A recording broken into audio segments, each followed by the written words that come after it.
I vividly remember my experience watching Love Lies Bleeding for the first time. It was a late morning showing, and I was sitting there in the theater alone with a few other people, mostly men, who had also come there by themselves. I was, of course, very excited, as I had been waiting in anticipation for the release of Love Lies Bleeding for a few months at that point. In preparation for the viewing, I watched Rose Glass's previous feature, 2019 Saint Maud, liked and saved as many Kristen Stewart edits as I could find, and I tempered my expectations, something I always do for every new release I decide to watch in theaters, so as to prepare myself for potential disappointment. When the lights began to dim and I became bathed in a sea of red, I readied myself for something I would soon never forget.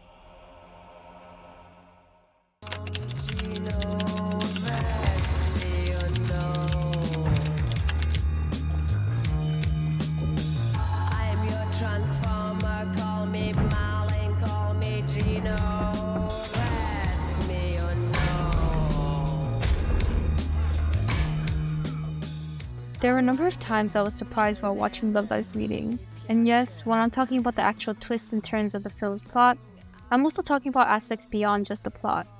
I was surprised by how utterly stylish the film was, not only in the clothing and styling of the characters themselves, but also in the set design, colors, and cinematography. The film is both sleek and messy, and sometimes even downright nasty. It captures the 80s, a complicated time in America of great political and social turmoil, in all its glory. Mullets, drugs, guns, and all. I was also surprised by how sexy the film was. Now, I knew the film was going to be sexy, but I didn't know it was going to be that sexy. It's probably the hottest thing I've seen in a while, and I'm not really referring to how Kristen Stewart and Katie O'Brien physically look on the screen, although they both look great, of course. I'm more talking about the uncompromising confidence this film has, from its directing choices down to its music choices. Things that aren't supposed to be sexy, dripping egg yolks, needle injections, gushes of blood, suddenly become so. Glass knows that you want to keep watching, regardless of how berserk the story gets. The precise intent is to get you hooked. Maybe it didn't work for everybody, and that's fine, but it certainly worked for me.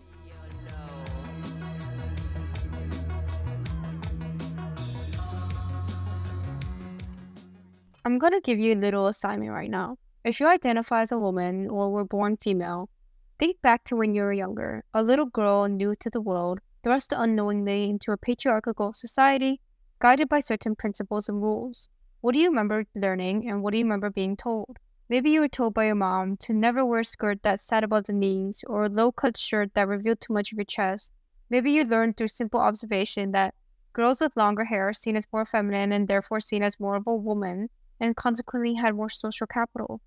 Maybe if you were a little more masculine growing up, a tomboy of some sort, you were told you'd eventually grow out of it because we all do. Maybe you weren't interested in boys at all, but you told yourself or someone else told you that you'd one day find the right man who would change all that.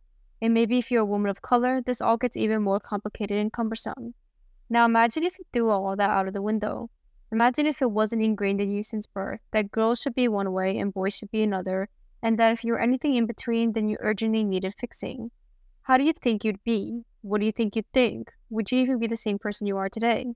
Love Lies Bleeding is refreshing as a film because it perfectly understands the expectations and roles a woman is supposed to fulfill and have. Be feminine, marry a man, please that man, have kids, and don't cause too much of a ruckus before you inevitably exit this earth. And it presents us with two characters that are both purposefully and incidentally the opposite of that. By saying both purposely and incidentally, I don't mean to say that Glass and her co-writer, Veronica Tofilska, had some secret, covert, feminist, man-hating agenda to spout, and they intended to push that agenda, so they decided to craft the whole story and write specific characters in order to fulfill that goal. I just mean to say that while yes, the creators made deliberate choices regarding the story and characters in their film, the choice to have women or a lesbian story at the center of their project is also just itself a choice.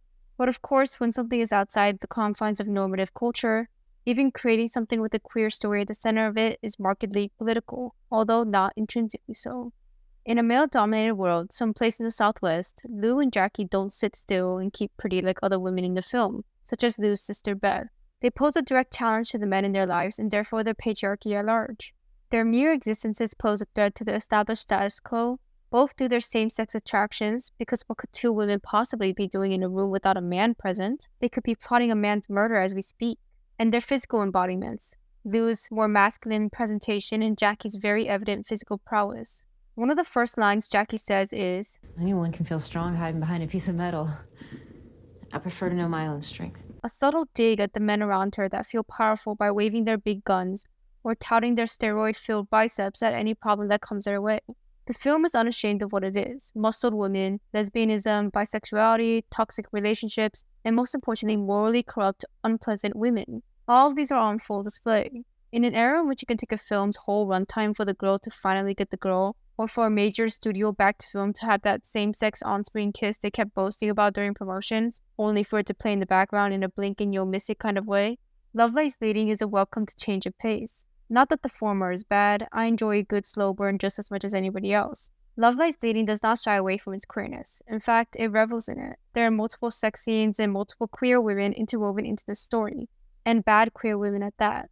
It's willing to push some buttons and make some people uncomfortable, which I believe is a must in this day and age, as I believe we need to move past mere legalistic modes of LGBT acceptance to bigger, truer liberation.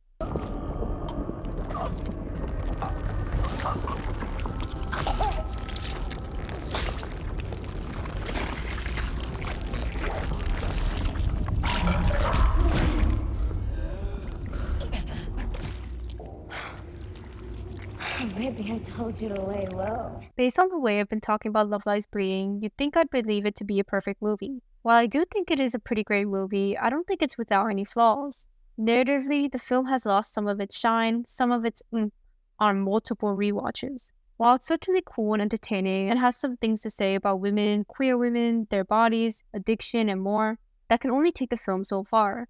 There's something about the film that makes it feel a bit surface level at times. I wish I felt more of an emotional weight while watching the film. I know people have their complaints with the ending of the film where Jackie becomes this superhuman giant concoction, but I had no issue with that choice.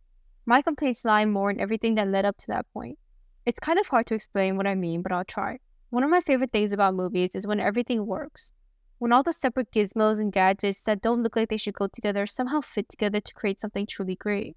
Once I'm done watching a movie, I'll usually, without even realizing, ask myself this question. So this was the beginning the writer wanted, and this was the ending they wanted. Did what happened in between not only work to make the film the best it could be, but also did it surprise me?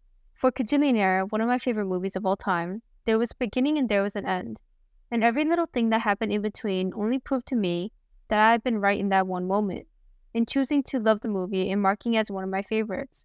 I love movies where the story manages to unfold in an unconventional and beautiful way that's unexpected, unfamiliar, and maybe even a little strange, but also somehow makes perfect, complete sense.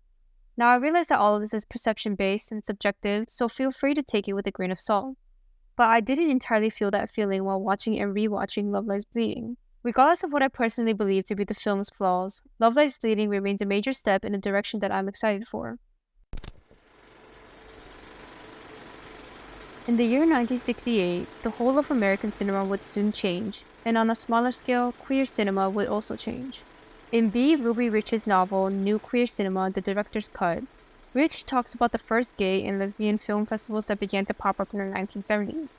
This is no coincidence, for the end of the 60s marked the end of the Hollywood Hays Code, a production code that governed much of the films being put out by major Hollywood film studios for around 4 decades. While Hollywood films no longer had to adhere to the Hays Code's guidelines when it came to specifically LGBT representation, queer cinema continued to take place on the fringe, disconnected from mainstream popular culture both by choice and by exclusion. The 80s were significant for queer cinema as it would be the fertile ground through which the 90s new queer cinema would emerge. Rich identifies 4 crucial factors for the explosion of queer cinema in the 90s: the arrival of AIDS, Reagan, camcorders, and cheap rent.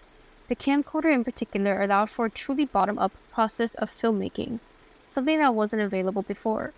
Anybody could make a movie so long as they had a camcorder and the impulse. For queer people, the latter was certainly there, as AIDS was ravaging the gay community and the government was doing little to address it. Rich states, the need was intense for work that could make sense of what was going on, take stock, and reformulate our imaginings, to grieve the dead, yes, but also to reinvigorate life and love and possibility. The NQC was defining, for it was a period of immense growth in the independent queer filmmaking world. The films that arose from this context were also particularly identifiable.